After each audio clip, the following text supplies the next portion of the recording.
bonjour, bienvenue sur Source de Vie TV. Alors, je suis Successful Lady. Aujourd'hui, je voulais partager avec vous un thème sur le contentement. Vous voyez, je vois beaucoup de personnes qui se plaignent de tout, en fait, de tout et de rien. Vous voyez, on leur donne un truc, mais ils ne sont pas satisfaits, ils veulent autre chose. On leur donne, ils ne sont pas satisfaits. Je dis, mais c'est quoi? Pourquoi? Dans ce siècle-ci, on voit trop, les gens se plaignent de tout et de rien, en fait. Donc, nous allons voir ensemble, c'est quoi le contentement?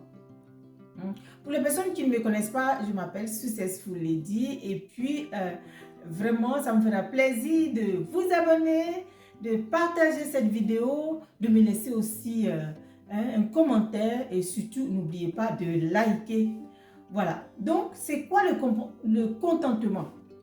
Le contentement, c'est le fait de se contenter de ce que l'on a, de ce que tu as. Cela vient du cœur, vous voyez.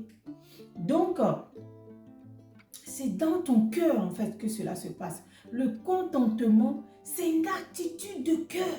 C'est une attitude de cœur. Et c'est vraiment très important. J'ai fait une vidéo où j'ai parlé de vraiment le salut, on l'obtient dans le cœur. Vous voyez? Donc, il y a beaucoup de choses qui se passent dans le cœur qui sont vraiment importantes. Donc, dans ton cœur, tu crois que tu as un grand Dieu qui t'aime, qui prend soin de toi. Vous voyez? Et quand tu médites sur ça, automatiquement, ce que tu as, tu penses que c'est lui qui t'a donné en fait.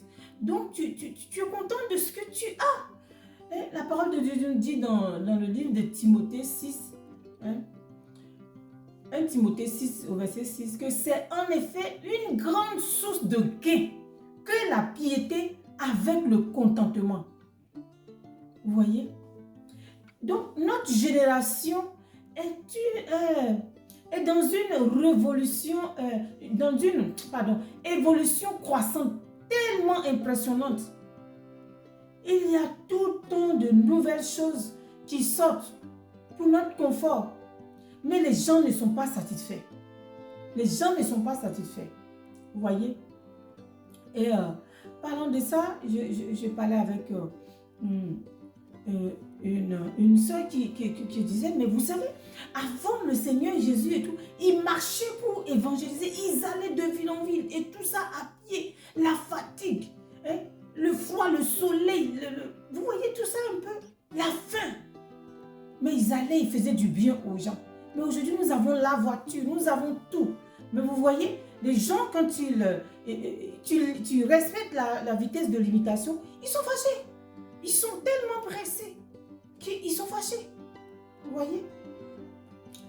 Donc, lorsque Dieu nous dit, dans la parole de Dieu, dans le livre de Philippiens 4, 11 par là, que ce n'est pas en vue de mes besoins que je dis cela, car j'ai appris à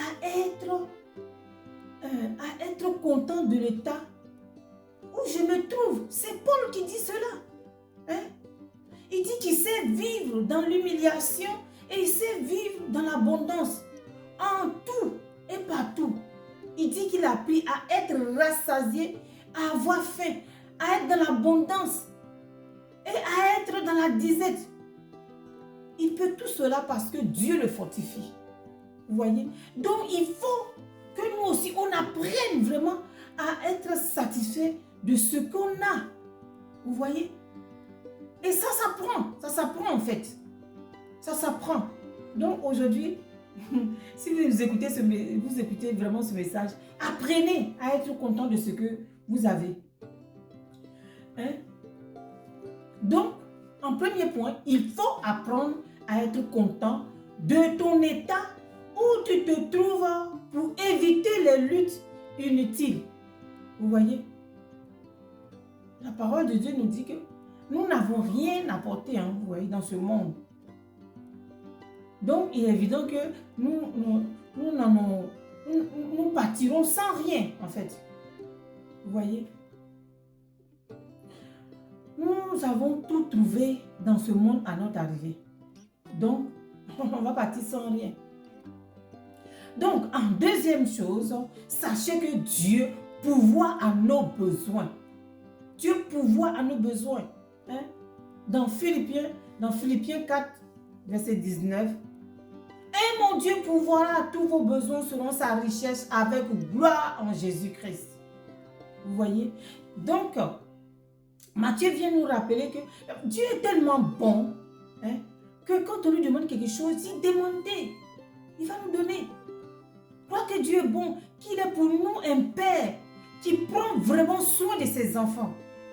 Voyez un peu nous-mêmes notre attitude envers nos enfants. Vous voyez, quand tu penses à cela, tu penses que ton Père qui t'a créé, c'est encore plus glorieux. Et cela fortifie, cela va fortifier ta confiance dans ton Père. Que tu penses qu'il pourvoit à tous tes besoins. Et cela va aussi t'aider à te contenter de ce qu'il te donne. Notre confiance en Dieu va faire que, notre confiance en Dieu, vous êtes d'accord avec moi, que notre confiance en Dieu va alimenter notre contentement. Parce que je sais que mon Père va me donner. Et quand tu me donnes quelque chose, voilà, c'est qu'il est content de me donner. Vous voyez un peu? Donc, quand je vois quelque chose, je donne de la valeur à cela. Je suis content de recevoir parce que mon Père m'a donné. Vous voyez? Comme nos enfants en fait. Il faut savoir que, le troisième point que je voulais partager avec vous, il faut savoir que tout vient de Dieu. Tout vient de Dieu. Tout vient de Dieu. Dans le livre de Jacques 1, vous trouverez cela, à partir du verset 15-17 par là. Vous voyez, Dieu dit, puis la convoitise lorsqu'elle a conçu. Lorsqu'elle a conçu, oh mon Dieu, ça produit le péché en fait. Ça enfante le péché. Et le péché, quand elle est consommée, ça produit la mort. Vous voyez? Donc, il vaut mieux ne pas aller regarder la chose des autres, quoi. Vous voyez un peu? Aller regarder les choses des autres, c'est ça qui apporte la convoitise, c'est ça qui apporte les jalousies, les envies, qu'on n'est pas content de ce qu'on a. Ouais. Cette parole vient nous mettre en garde que si on regarde chez le voisin, comment son jardin est vert, tu ne sentiras pas l'odeur. Oh là là. Quand j'ai eu cette pensée, j'ai dit waouh, tu ne sentiras pas l'odeur de la rose qui a fleuri qui a fleuri et qui parfume ton jardin. Tu ne sentiras même pas. Alors que la rose a parfumé ton jardin, mais toi tu ne vois pas un seul, chez le voisin là-bas tu vois. Hé, enfant de Dieu, arrêtons ça. Contentons de ce que Dieu nous a donné. Donc, le dernier point que je voulais partager avec vous, c'est vraiment de faire vraiment de Dieu sa priorité. Comme il l'a dit, cherchez premièrement le royaume des cieux. Et toute chose vous sera donnée par-dessus tout. Vous voyez? C'est vraiment en cherchant le royaume que Dieu nous... qu'on est satisfait en fait. C'est faire la volonté de Dieu qui fait qu'on est content de ce qu'on entend de faire. Bon, ça nous procure une joie. C'est sûr que nous voulons tous que les choses aillent mieux. Mais j'apprends à me satisfaire de l'état où j'en suis actuellement. Pour ne pas que quelque chose me perturbe en fait. Je choisis de croire que Dieu travaille. Dieu travaille dans ma vie. Je choisis de croire que Dieu travaille dans ma vie. Que les choses changent au fur et à mesure. Au temps donné, j'aurai le résultat de Dieu. Vous voyez? Donc vraiment, voilà ce que je voulais partager avec vous. Et sachez-le que le contentement est une attitude de cœur. Un cœur reconnaissant à Dieu dans les petites choses. Vous voyez? Et comme ça, on ne regarde pas à ces choses-là pour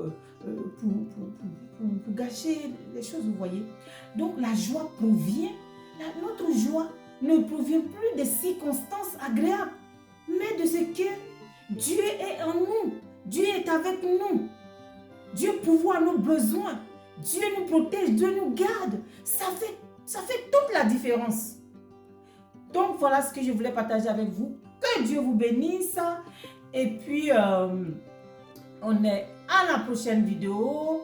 Je vous souhaite vraiment de bonnes choses. Et puis, méditez sur ces points que je viens de partager avec vous. C'est vraiment très important de vraiment se contenter de ce qu'on a. C'est comme ça que Dieu augmente en fait les choses. Hein? Amen. Que le Seigneur Dieu vous bénisse. Et puis, on a la prochaine vidéo. C'était votre servante Successful Lady. Et abonnez-vous, partagez cette parole pour que ça fasse du bien à d'autres personnes. Hein, pour que quelqu'un se rende compte que, ah oui, je dois vraiment me contenter de ce que Dieu m'a donné pour qu'il me donne plus en fait.